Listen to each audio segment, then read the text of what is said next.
Chers amis, bonjour. Voici la grille telle que je vous l'avais livrée la dernière fois, refaite, mise au propre, donc un petit peu plus claire qu'avant, et ce qui me permet de voir déjà que j'ai oublié un certain nombre de choses. Mais il faut dire qu'avant c'était bien gribouillé quand même, il y avait beaucoup de travail sur cette grille. Alors on va déjà mettre les choses un peu plus au clair. Pour commencer, ici nous voyons que nous ne pouvons avoir qu'un 1 ou un 2, donc il faut bloquer celui-ci. Ne jamais oublier de mentionner les relations logiques, sinon ensuite on se mélange assez facilement. Voilà, ça c'était le principal oubli. Ensuite, ce que je ne voyais pas parce que c'était moins clair, c'est que sur ces trois cases, nous devons avoir un 9. Or, nous avons un 9 ici et un 9 là. Donc le 9 va se trouver sur cette case-ci. Et c'est bien intéressant parce que ça nous donne également la position du 2 qui est là, que nous indiquons ici. Et ce 2, toujours par la chaîne des relations logiques, nous donne ici un 1 et ici un 2.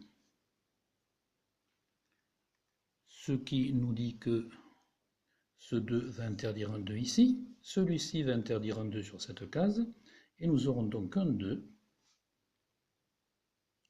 sur l'une de ces deux cases. Ensuite, ce 1 va nous interdire un 1 sur cette case. Mais nous avons ici un 1 qui interdit un 1 sur ces deux cases-là. Donc sur ce carré, il n'en reste plus qu'une, qui est ici. Et ce 1 interdit un 1 sur ces deux cases. Celui-ci interdisait un 1 ici. Nous aurons donc un 1 sur l'une de ces deux cases-là. Voilà, maintenant nous avons laissé de côté un petit peu la ligne L3, où il ne nous manque plus qu'un chiffre sur cette ligne, qui est le 3. Donc nous allons poser un 3 ici, qui va nous donner le 6 ici. Exploitons tout de suite ces données. Le 3 ici bloque cette ligne. Ici, il y avait un 3 qui interdisait cette case. Nous aurons donc un 3 sur l'une de ces deux cases. Et à propos de mentionner les relations logiques, j'ai oublié de le faire ici. Ici, nous ne pouvons avoir qu'un 1 ou un 2. Il faut donc le mentionner. Voilà. Puis, nous allons reprendre la colonne C6. Alors C6, il nous manque deux chiffres qui sont le 3 et le 8. Et nous avons un 3 ici. Donc sur cette case, nous posons un 8. Et ici, nous posons un 3. Et évidemment, ici, nous posons aussi un 8. Alors, toujours pareil, ce 8 va nous interdire un 8 ici. Nous aurons donc un 8 sur l'une de ces deux cases. Et ce 8 va interdire un 8 sur cette case-ci. Ce qui veut dire que le 8 sera sur l'une de ces deux cases. Mais nous avions déjà un 3 sur l'une de ces deux cases. Oui, puis pardon, j'oublie qu'il y a un 8 ici, tout bêtement, donc le 8 sera ici.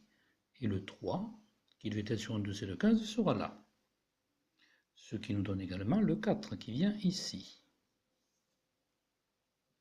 Ce 4 nous interdit un 4 sur cette case. Et comme il faut bien un 4 dans ce carré, le 4 va se trouver obligatoirement ici. Nous allons pouvoir terminer ce carré du coup. Il nous manque ici le 7. Donc nous indiquons un 7.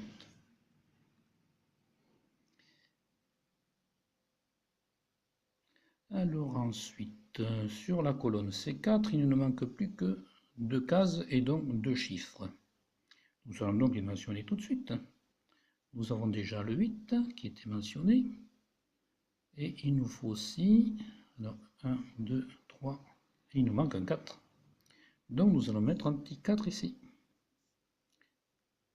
Et nous bloquons un 4 ou un 8, un 4 ou un 8. Et il ne nous reste plus qu'un chiffre à mettre ici, que ce soit sur cette colonne ou dans ce carré. Et le chiffre qui nous manque est le 3. Donc nous pouvons poser un 3. Un 3 qui va interdire un 3 sur ces deux cases, donc nous aurons un 3 sur l'une de ces trois cases. Mais nous avions déjà un 3 ici, nous avions déjà un 3 là. Donc le 3 va se trouver ici. Ce qui nous donne la place du 2,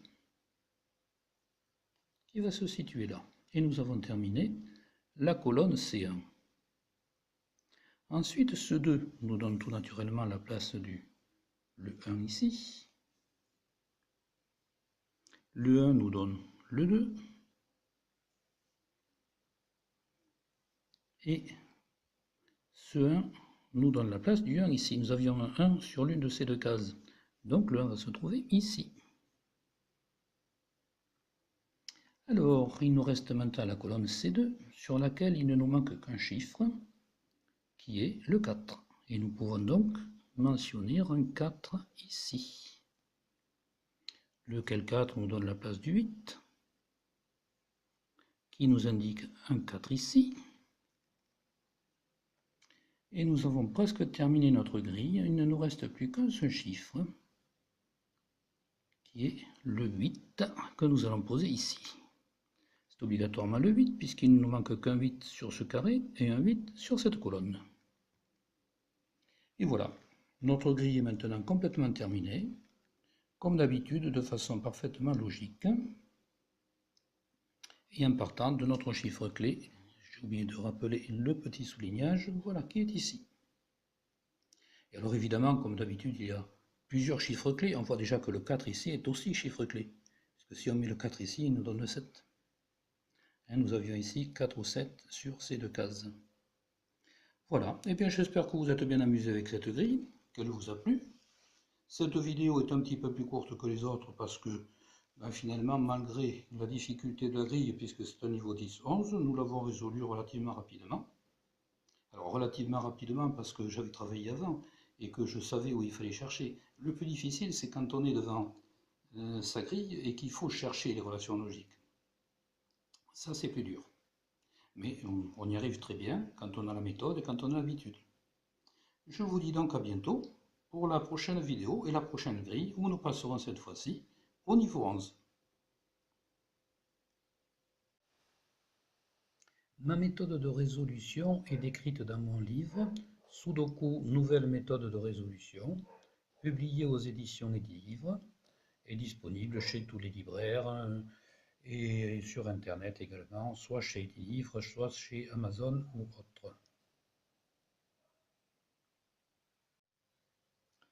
Je me permets de vous rappeler l'adresse de mon blog solutionsudokuoverglobe.com sur lequel vous retrouverez les grilles que je vous ai communiquées tout à l'heure si vous voulez bien continuer à jouer et sur lequel aussi vous pourrez me faire part de vos observations, de vos réclamations, de vos suggestions, tout ce que vous souhaiterez me faire savoir. Vous pourrez également m'adresser votre défi si vous le souhaitez et me proposer une grille très difficile que je m'engage à résoudre et pour laquelle je m'engage aussi à fournir cette résolution, évidemment logique, progressive et parfaitement mathématique, si on peut dire, sur cette petite chaîne. Je remercie la société Megastar, éditeur de Sudoku, dont vous voyez s'afficher le site internet, qui m'a aimablement autorisé à utiliser ces grilles et son échelle de difficulté.